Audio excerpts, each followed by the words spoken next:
Hi, my name is Jonathan Rotz, Field Agronomist for Pioneer.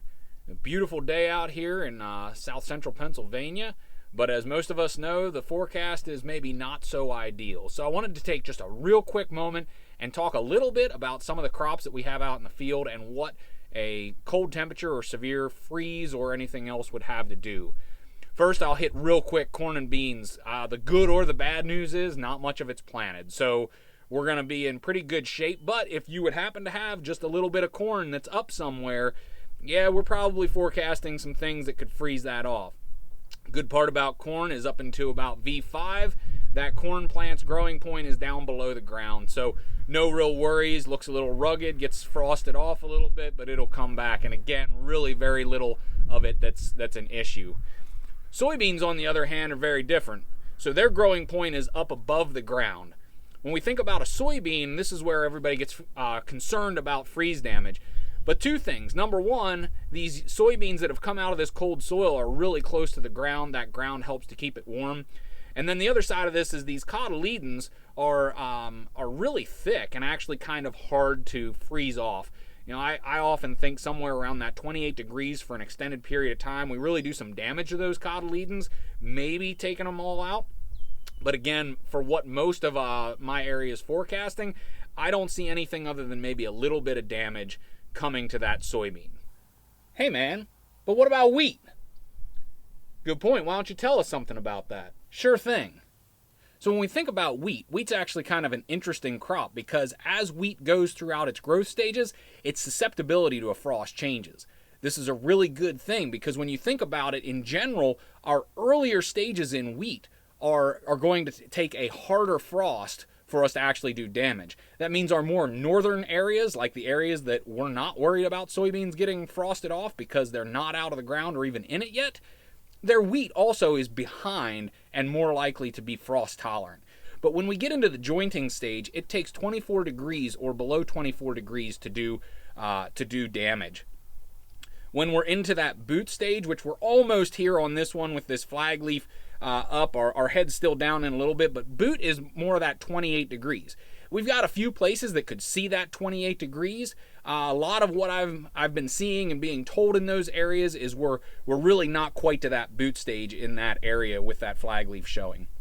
Heading and flowering then, if we actually have those heads exposed, which we do have in some of our more southern areas, have heads out, 30 degrees is our cutoff. So that's good news for us because in those areas it doesn't really look like we're going to have that low of temperatures, thus probably not having a lot of issues.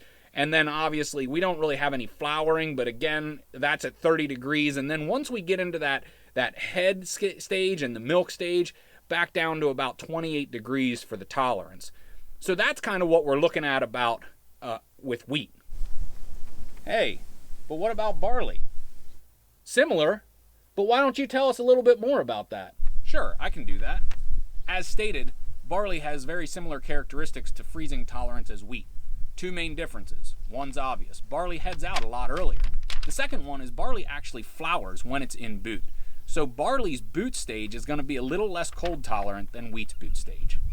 Now, one thing that we can learn from barley as well, we had a cold snap here earlier and we did get some frost during the boot stage of barley or during flowering. When we're scouting for a small grain to have freeze damage, this is what we're looking for. You can see those anthers, those florets that are actually bleached out. So even in your wheat fields, this is what you'd be looking for, say, 5 to 7 days from now. That's what we can think about with barley. You know, we grow alfalfa too. Good point. What about alfalfa? Sure, I'll add something. So when we think about alfalfa, alfalfa is kind of like some of these small grains. It, depending on the stage, depends on the frost tolerance. So really small alfalfa is actually extremely cold tolerant, and we can get down into even the low 20s and have those seedlings okay. We get up to that second, third trifoliate on, temperatures down around 26 or so can really hurt those trifoliates and actually could terminate the stand.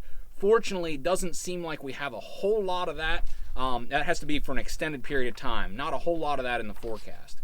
For our mature or established alfalfa, you know, when we get that alfalfa, we may be seeing a little bit of freeze damage on the top of this. But again, no real long-term damage to the stand. more of an issue just for maybe some of the buds and things at the top of the plant. It's going to maybe look a little bit tough coming out of this, but again, a lot of our alfalfa right now is pretty close to mowing, so when we go forward and mow this stuff off, will be a good reset. Really the thing that I'm most concerned about is as we get into those northern territories, maybe we have alfalfa that's got, 2, 3, maybe 4 trifoliates out. If we would happen to get down 26 or below for an extended period of time, 3 to 4 hours, we want to scout those things really hard and try to figure out if we've got an issue. I hope you found this information really helpful. If you need more information, feel free to contact myself or your Pioneer sales agency. And I hope you have great success this year with all your Pioneer products. Thanks for watching. That concludes this Pioneer Agronomy video podcast. Visit our page on pioneer.com and follow us on Twitter and Facebook for more agronomy insights.